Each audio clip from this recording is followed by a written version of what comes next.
Welcome to another installment of Locked In with Grant. Yeah, Locked In with Grant, So here we have one of the biggest tag team stables and factions in all EE-Fed universe. They are called the RLC, or known as the Red Lantern Club. So the RLC is in the studio today, and we will talk about anything we want. So, RLC, what is cracking today? What's going on? Not much. Nothing much. Just another day in the life of the RLC Championship Edition 2016 tour. Yeah, right, dude. So, still breaking banks, counting stays. So, breaking necks, cashing checks. Talking showing about skills, taking kills. Okay. Talking about the RLC. So,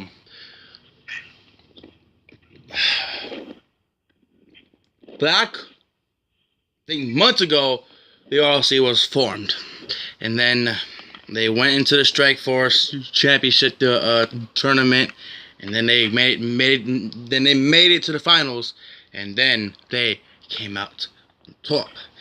So, the RLC, I want to know why did you guys come all three together to create this stable? What was the cause of it? You see, the cause and the reasoning behind us forming was the fact that the IWF was pushing talent that was worthless, pushing talent that really didn't matter, pushing talent that people have come and gone repeatedly and over again. So it was pushing talents like myself, like T5, like doing away. While you see on your TVs, one night we're there and the next night we're gone, and that's it. You don't know who we are. And that didn't fly with us. No, that's not how that worked. So I gave a good buddy of mine, T5, a call. And then he called Boom. And boom, and here we are today. The most talked about must-see fraction ever. And the thing about that is, it's funny. It's funny that Verdi mentions this because it's all true. Then on top of that, the fact that once we got phased out, you could tell that every single show that IWF put on, especially pay-per-views, they may as well have came with a stool and noose for how boring the entire card was. And then on top of that, there's three things in life that we've all agreed with that we hate: shenanigans, sellouts,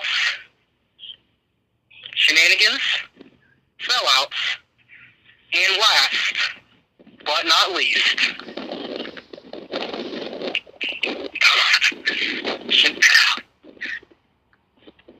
shenanigans, sellouts,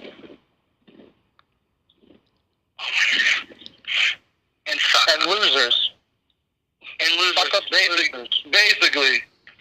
And the piggyback on what the guys said. I mean, we were sitting there getting pushed to the side for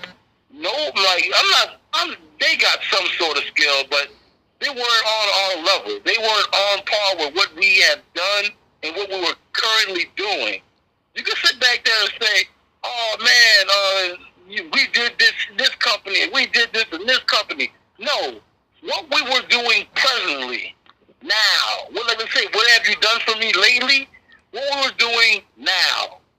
They were not on par with what we were doing now. And you couldn't even tell us who this champion was. Who's the World Heavyweight Champion? Who's the Intercontinental Champion? Who's the Strike Force Champion? You couldn't tell us. You couldn't tell, the fans couldn't tell us. Nobody knew, because nobody cared. And we were getting passed over for that. If you weren't kissing somebody's ass or lacing somebody's boots for them, you weren't getting a title shot. And that's not us. That's not how we roll. You know how they say, the cream rises to the top?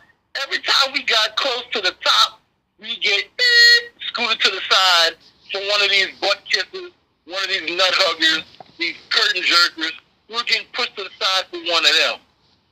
And we eventually came to a huddle, and we were like, dude, we're tired of it. We're gonna start taking. We gave them a chance. We gave IWF a chance. We were like, we're warning you now.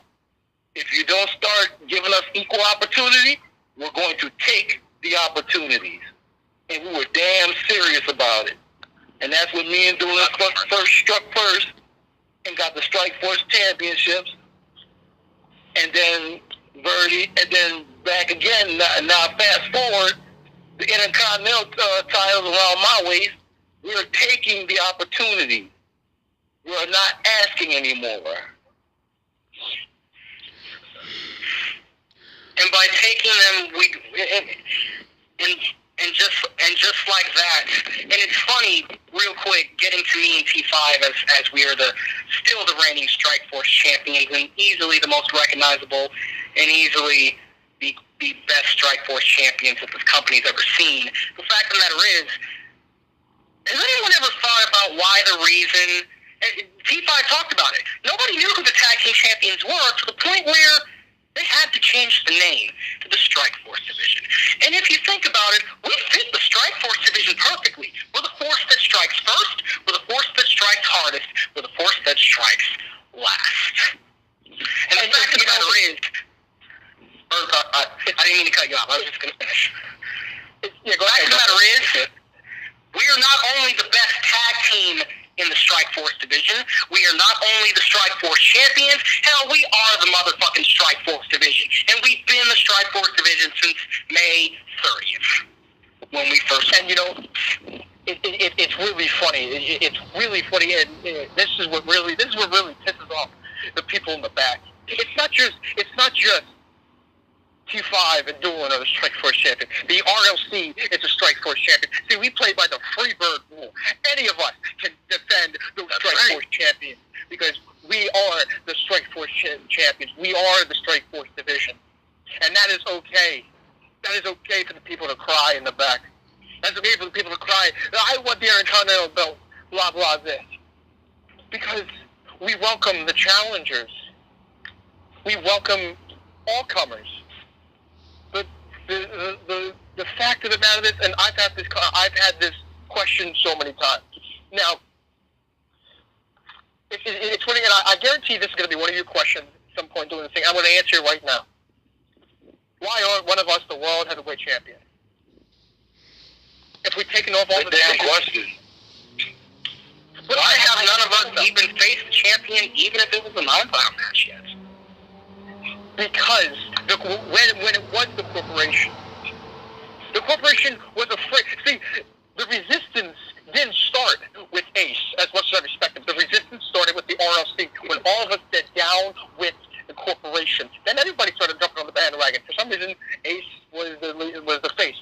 That's totally fine. The corporation didn't want any of us going into the heavyweight division. Now, why? Because they realized. Now, they want to talk about the past, because in the past, every time GVD has stepped foot with one of us in the ring, in the past before, and other organizations that we've met, he's lost. They don't want to lose the heavyweight belt. So they sidetracked the RLC with obstacles. It's now, right here. Two in particular. One who calls himself Dark King and wields a warhammer like Thor, but isn't nearly as badass nor nearly as relevant. And then you got the other, his partner, although his partner, a discount George Takei that looks like he's on acid, and a man who he knows, I know, his girlfriend Miranda knows, and his 5 other side dudes know that he can't beat, a guy who knows he can't beat me in a straight up fight. A guy who knows that I'm going to make sure he lives up to his name. A guy that knows that he better hope, a guy that knows that me taking his eyesight and destroying it is going to be the least of his worries. That man is known as Hush. Michael Jackson. Oh, hush. Come on, don't insult Michael like that. Come on now. I'm sorry. You're right. It kind of was all clicking. But see, Actually, you know what? Maybe honestly, maybe I'm even insulting George Takei comparing him to Hush. Now that I think. Now, you forgot somebody else. And it was a minor thing, what he's done and over with, but he was the thing, and that was Aiden Bass. But he stepped foot in the ring with T5, and poor old Aiden Bass broke his hip. I was about to say, what happened to that guy? What Broke his hip? Oh yeah, that guy. It seems that when somebody steps in the foot with one of us, they fight to be relevant again. The Dark King is fighting to be relevant again. He was a pretty decent... Again? When was he the first time? Never. Before I mentioned him. He was on a path of mildly success. Mediocre at best. A little? But That's being generous. I mentioned him and he ran away, but we finally got the match that everybody... We finally got Doolin versus Hush. We finally got Dark King versus Verdi. And then we had the Intercontinental title match on the line with fucking Muhammad Hassan. Oh, what the fuck's his name? Prince, Queen, everything. It don't fucking matter. It don't even matter what his name fucking was, dude. And we all came out on top like we usually do. And we made them so irrelevant that they're trying to make themselves relevant again. Poor old Aiden Bass, the asshole, the one that screwed over the Resistance. The next show, he's gone. Oh. Yeah, that guy ran his mouth a little bit too much, and we were on the same team. That's the problem. And he got totally ass hurt because he was getting his tail kicked, and I tagged in. I saved his ass, tagged in, and started shining, and he got pissed off. I was like, dude, you're in the ring with you're in the ring with Ace, you're in the ring with the RLC. You're like the lowest dude on the totem pole. Even though you're the IC champ, you're the lowest dude on the totem pole. And MGK was in there. MGK was in there. Yeah. So if you're lower than MGK, that's sad. I'm sorry. Right. And he was pissed off. And that's why he decided to try to attack me, and GVD was able to get the pinfall on me. And that's where everything started. Big whoop to that. But see, here's the thing. It was always funny about that match. Everybody was like, the Resistance isn't on the same side. Shit, the RLC was on the same side. Everybody was rolling except for that guy. Exactly. I guess, as they say, he was a bad seed. He was a bad apple. There's always one in every group. Everybody knows an Aiden Bass in their life. Yeah. Well, our next Aiden Bass is GVD, but we'll get to that one eventually. Whether we have to sacrifice him altogether or we do it separately. But see, let's continue. What is your next question?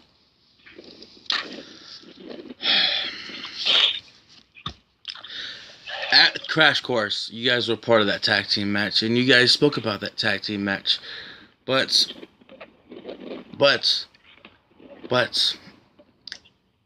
when all else fails, the corporation did win that match. And I was backstage watching that match. And things went down. Then when GVD hit backstage, everything was all quiet. And then at Golden Glory, Mr. Ace dethroned the corporation, and then a new CEO was in place, known as Cynthia. And then you guys facing Over As Fuck Connection. I want to know, what was you guys' reaction and thoughts about facing the Over As Fuck Connection? Oh, Wait, we're supposed to have thoughts about them because we had no thoughts. Our thoughts about them were the same as the crowd's reaction to them. None. Oh shit! They called us the Tom Brady, like they're calling us the greatest of all time. Oh god! I thought this was a joke. I thought we were being punked. Oh my god, man! But you know, it was a joke match, and I obviously I didn't take it seriously. I don't think we took it seriously, and we still beat it.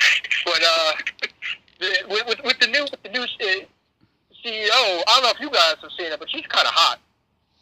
Oh yeah. Very much. I'm not even gonna lie about that. I'm about to go flipping her DMs. Anyways, so but the point is, she gave us an easy match. Why? Because she herself, you can even already tell, loves the RLC. She's trying to give these cats opportunities. That's what she's doing. She's giving out opportunities. That's what we all wanted from Jump Street. Give the talent opportunities. Either they're gonna barbecue or they're gonna mildew. You're gonna shake or you're gonna bake. And she gave these cats opportunity, and they obviously were not ready. No. It's funny. Speaking of upcoming tactics, now I don't know if you've seen this, but there was a tag team in the developmental stage that said they have a lot of respect for us, but we should watch our backs for them because they're going to be the greatest tag team ever. Now, can anybody tell me their name? No?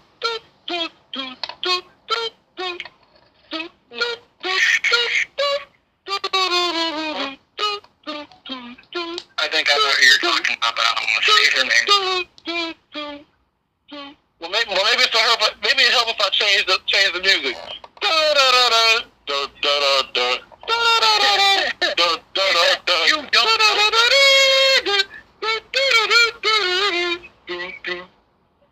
Now, can I ask the interviewer something? Is that all right with you, Mr. Interview Guy? Yes, sir. What was your reaction? Well, my reaction was... What was your first reaction to just the RLC in general? When nobody took us seriously at first. Well... Everybody made fun of us. Well, in the state of mind, in the state of politics and state and decisions, I had to be neutral on everything. My reactions when the RLC was started, I was pretty intrigued.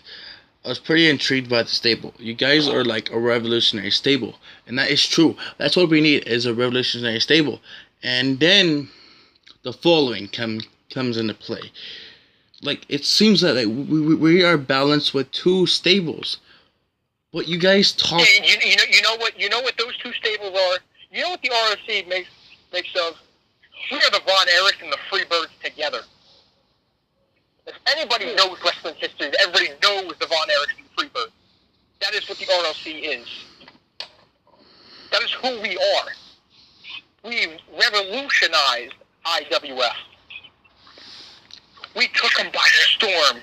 Everybody wants a part of RLC. Everybody wants to be in RLC because they want to be relevant.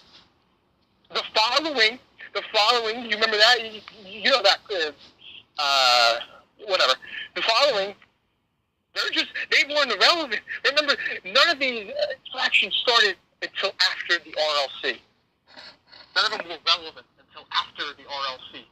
So the following is a good name because they're following the RLC. In other words, we have a target on our back before we even had the Strikeforce titles. I mean, we're the measuring stick, and everybody already knew this. We're setting the golden bar, and it's a long way out. See, here's the thing. Here's how I look at it. At the gold totem pole, there's the RLC at the top, okay? Then there's the following somewhere in the middle, okay? Then there is 10 piles of crap. Then there's sewage, and then there's the rest of the division.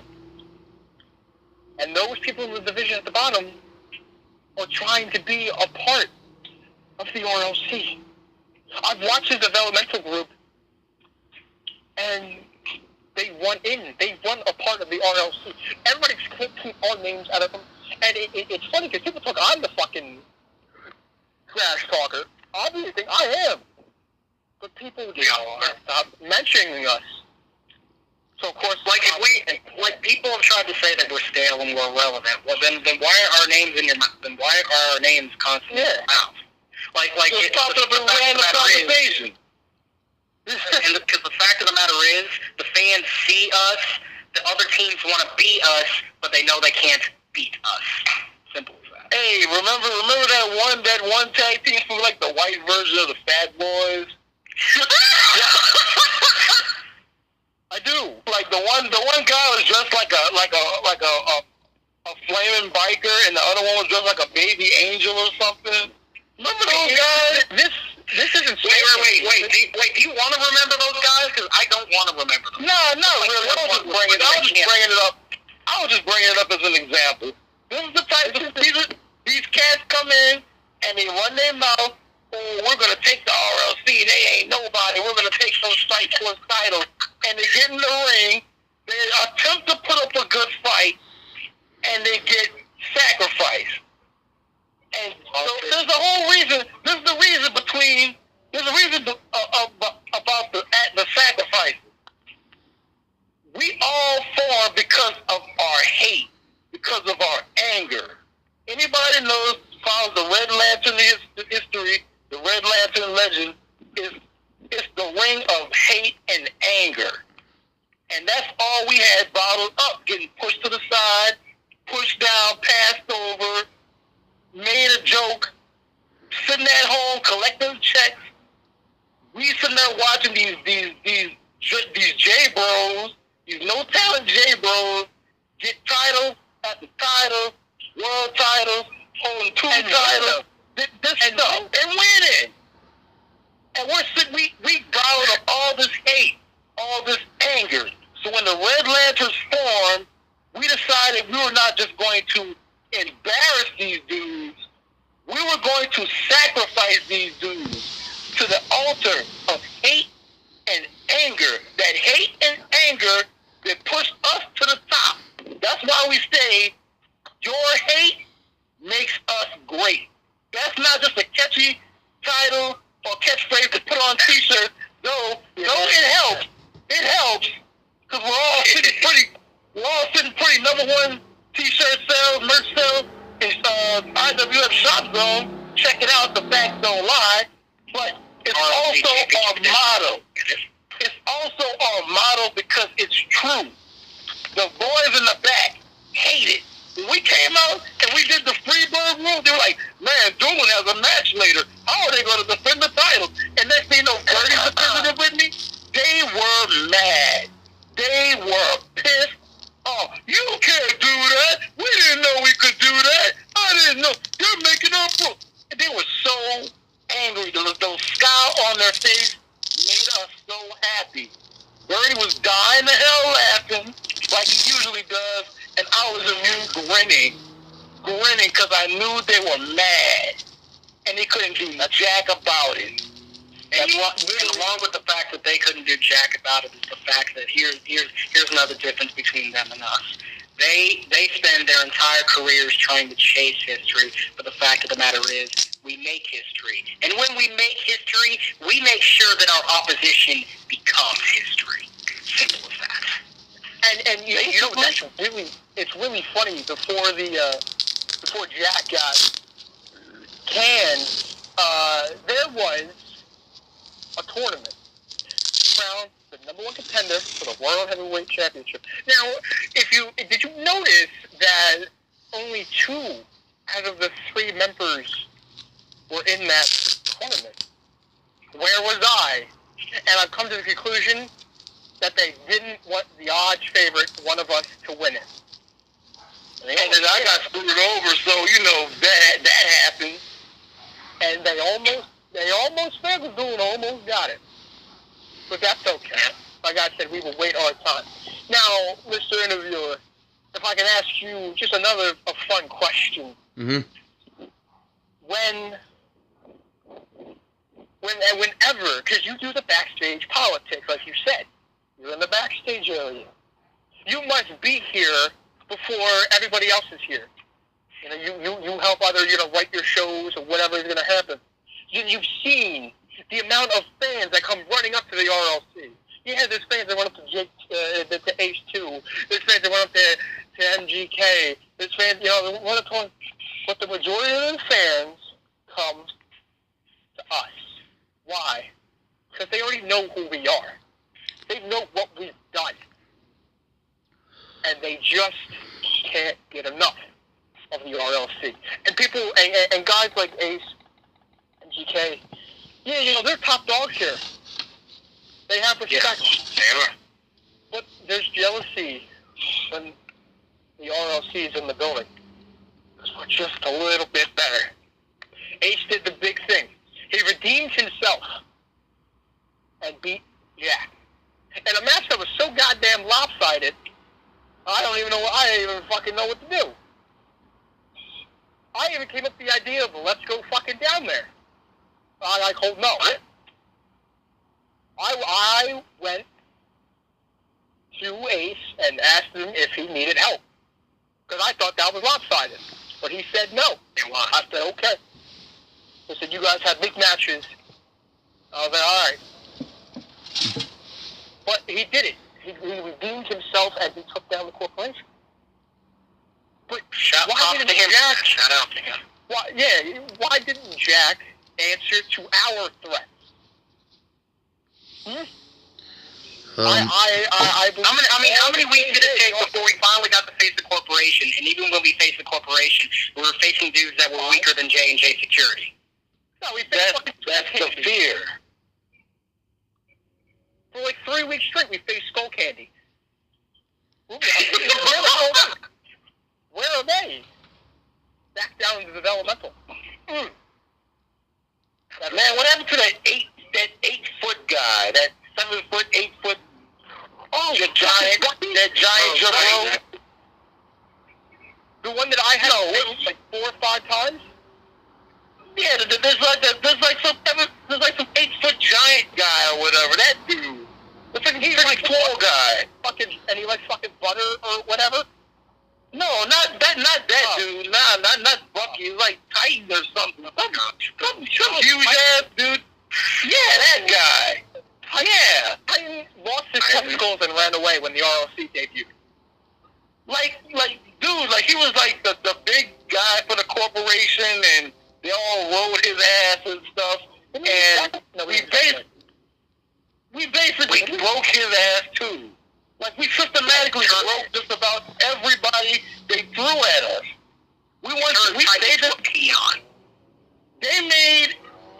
They made Strike Force contenders out of anybody they could think of in the corporation to try to take it from us, and it failed.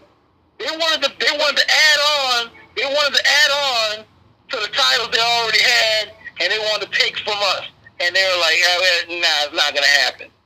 That's exactly what we wanted. We wanted the corporation to come at us. We've been begging for the corporation to come at us. How else can we burn them down to the ground and embarrass them and show them for the piece of crap they are if we can't get in the ring with them? Because when it comes to us, no, I was just gonna say, because when it comes to us, when it comes to the corporation, there's the phrase of some people want to watch the world burn. Fuck that. When it comes to the corporation, give us the damn match. What caused it to burn? I got the gasoline right here. Put the shit on fire.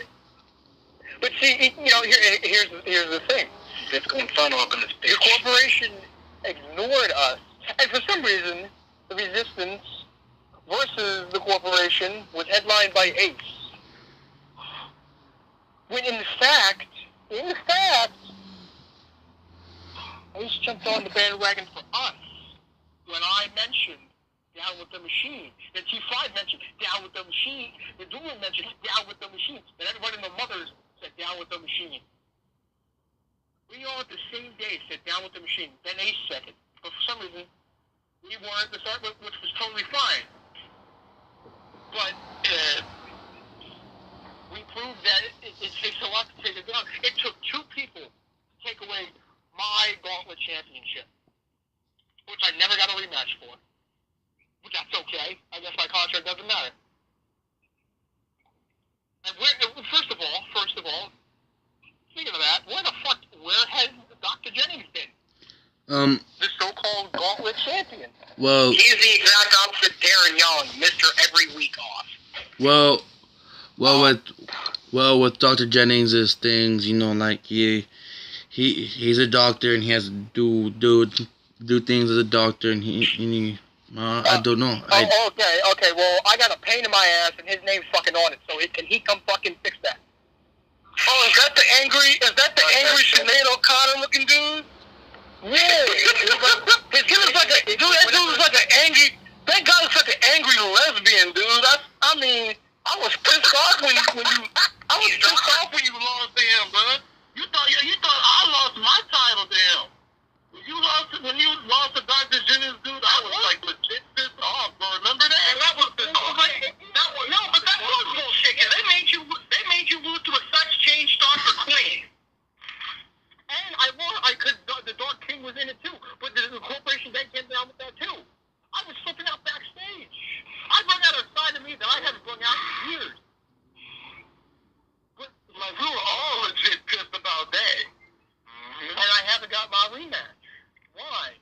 Who cares now? See, you're not legit like that. No. This is what we've been talking about. Where is that guy?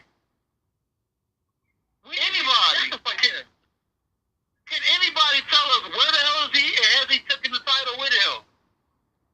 No, if I find that son of a bitch title just later on, I'm taking it back. We're going to put an APB out on this dude? Like, get all your milk cartons together. Do they still get all your milk cartons together? Somebody take a picture of this bald-head Sinead O'Connor looking hard luck lesbian, put it on the side of a milk carton, and put the Infinity Gauntlet title on the side of the milk carton instead of his picture. Because nobody's going to want to look for this guy. If we put an APB out on him, no one's gonna want to collect that. Put the belt on the side of the milk carton. We're looking for this title. It hasn't been defended in some time. Could you please return it back? And there's a little reward for it thing. Like Crime Stoppers. We got a reward for it if you find this title. That's my fucking belt. But that's fine. Because here's the thing. We always look to the future. I'll get that belt back fucking eventually, whether I have to go to his fucking office and burn that son of a bitch to the ground. But my focus right now is oh God. You know, interview guy, when you go to the store, right, and you go to the cookie aisle, right, and you want to buy Oreos. Everyone likes Oreos, but they only have the store-bought brand chocolate cookies, which are just like Oreos, taste like shit. That is what the Dark King compared to me. He is store-bought brand cookies, and I have to deal with him. That commercial. Damn, Craig. Hi, I'm Maxwell Verdi, and I have DirecTV. And I'm the Dark King, and I have cable. And you done hit harder than his war hand. I have that to worry about. Now, that shouldn't be a worry. I beat him. 1, 2, 3 cleanly. It took 3 of his finishers, 3.5 I should say, because I reversed the third one to try to put me out, and he couldn't. It took a nutcracker to the... I took a warhammer to the nuts. Okay? That shit hurts. Those little hookers that he hires to hang out with him, man, they had a... One of them's a doctor. It's great. But it took that, and he still couldn't take me out. But he's basically the store brand, the generic version. You know what he is? He's the fucking vanilla Oreos. The one that nobody fucking likes. He's the Walmart brand. Oh. But it's wow. It's gross. It hurts. And then the fact that when what was the goddamn group's name? The greatest, whatever. When we fought those punks and we beat them in like 5 minutes, he has to attack me when we're celebrating. I get the hell out of Dodge. And like I said, this was a personal thing between you and me, but now you've got the ROC going after you. It was between just you and me. Remember this. But it's now on the ROC's level because you attacked me in front of them. Somebody just made the world's worst career move. Yep. Now, it's funny.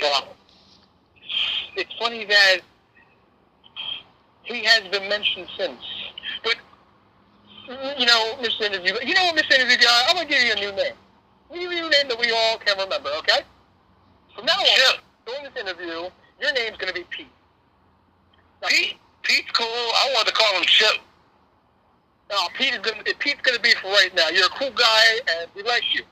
So, Pete, you've gotten to see the Dark King, and you've seen me, obviously. Who do you think is a better king? Don't be neutral. You know, he's not gonna hurt you. I promise. I might. Have some stone. Who do you think is a better king in IWF? Well, just by everything you've seen. Well, what I'm seeing is that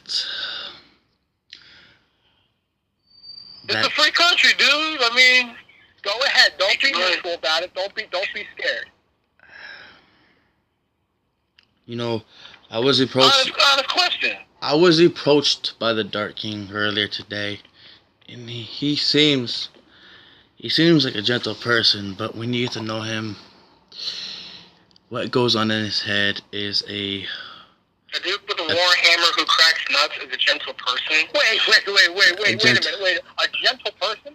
You know where I just came from before we did this fucking interview? A gentle. I just made three wishes today. I had to go on to my fucking 200th list mark that I'm slowly climbing up to. But before that, I went to a children's party just because I got asked on Twitter to come. It'd be amazing. Don't give me that gentle shit. He was gentle to me. He was gentle. He was gentle to me. He talks a lot of shit, dude. He's very angry, but the dude is like a legit softie, bruh. Ask Doolin, like he there's a softer side to the insane king. You guys, you'd be fucking surprised. It's like, man, he's all cocky, he talks shit. I can't stand that bastard. I can't stand that red bastard. He's always talking stuff. He cuts his little videos. I can't stand that one of them. But the dude's legit softy, bruh. Like he has a soft side for the kids. He's over there giving them. He went. What? Where he went? Boston. I'm in Boston. He went to. Yeah. Yeah. I mean, dude, he took a bunch of kids to the Red Sox game. I literally. David Ortiz. I got tickets to David Ortiz's final game. I got to meet David Ortiz. He was a friend of mine. We got to see him play. And in the off season, when the ALDS and the ALCS and the World Series comes to Boston, each one of those kids are coming with me to back up to that thing. I don't care if I'm in a match or not. I will no-show because I do something more important for the kids. But the problem is, the Dark King isn't a gentle person. There's nothing screwed up in his head. There's a lot screwed up in my head. I'm completely insane. I'm a psychopath. But you admit it. Phenomenal. Well, the Dark King has a past in each asylum he walks into. He lobotomizes people, and then he told me that he actually raped a person, but he was sent to jail. That's not a dark past. That's just him being a dick. Pretty much. That is the reason why his little servants that come out to the thing are hookers. Hookers don't care what you do. But honestly though, he's more of a bitch than they are. I can walk up to a hooker right now. I can walk up to a hooker right now. You might as well call him the Dark Princess. I have been.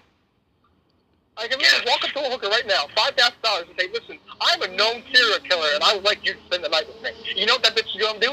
Okay, and stuff it right to a bra. The Dark King, compared to me, is a joke. And it's sad. It's sad that he's trying. If he were to change his name, I think people would take him seriously. I don't think I would ever mention him. And there's another quote unquote king that I want to mention real quick. Just a little side note here, because he actually was in a match with the ROC, and this dude was I think he called himself the king of wrestling actually. There's way too many of those days. No, he comes out as his name is the king of wrestling. Everybody wants to be the king. It was the Dark King, him and Hutch versus the ROC. And he has been here since. Where did he go? I don't fucking know, and I don't care. But I believe we sacrificed him too. And I think he got dethroned. I think I killed him. I think they ran a coup in this count of our sacrifices when we got to double digits. I think they ran a coup or something, and he got dethroned. So now they're not a democracy, I think, something like that. Yeah. But whatever country he's from. We gotta finish this up here because I gotta go back to Children's Hospital.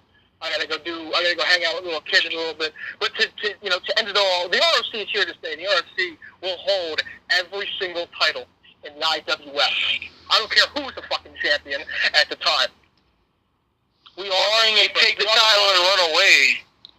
Barring they take the title and disappear, magically disappear. We are immortal. We are fortune. It doesn't matter. We are So- the RLC. Your hate makes us great.